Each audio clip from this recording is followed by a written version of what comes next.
C'est pas ça justement le grand problème, de nous faire croire à nous citoyens qu'on a des instances qui sont là pour nous protéger et en cas de gros problèmes comme celui-ci, celui de l'OMS, bah, ils seront là justement pour aller investiguer et nous donner la vérité.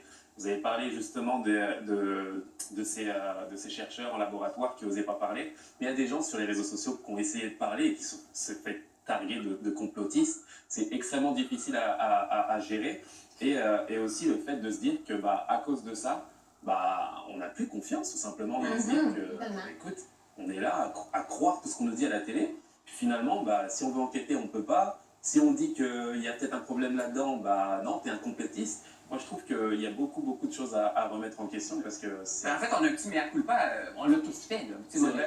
Tu reviens de jaser avec quelqu'un qui émet une théorie, une question, puis je reviens puis à ma blonde, c'est sûr que je vais faire. Qu'est-ce qu'il y aura limite complotiste? Mais finalement, c'est plate, mais ça leur donne peut-être du gaz aussi. Je ne sais pas à quel point des reportages comme ceux-là leur donnent raison. Mais... Le fait qu'on n'en ait pas discuté en début de pandémie, de dire, ben oui, c'est vrai qu'il y a un laboratoire à Wuhan, c'est vrai qu'il y avait des risques qui étaient possibles, c'est vrai qu'il y a une fuite possible, le fait qu'on n'en parle pas de manière publique puis qu'on n'en débatte pas de manière publique, c'est sûr que ça leur...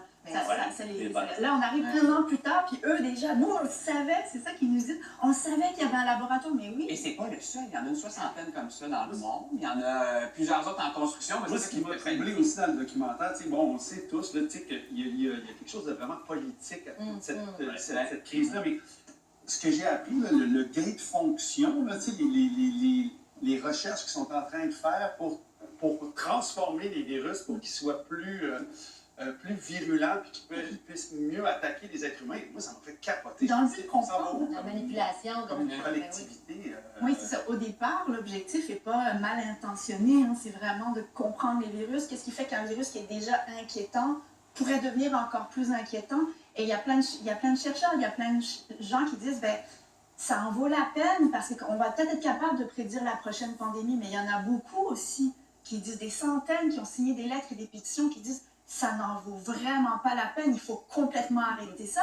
Pourquoi est-ce qu'on va aller chercher la recette du prochain virus le plus dangereux au risque de pouvoir, au risque qu'il puisse s'échapper, parce qu'on le sait. Pour créer des vaccins d'avance, pour pouvoir faire de l'argent, pour pouvoir les vendre, c'est toute une question. Sauf que 70% des erreurs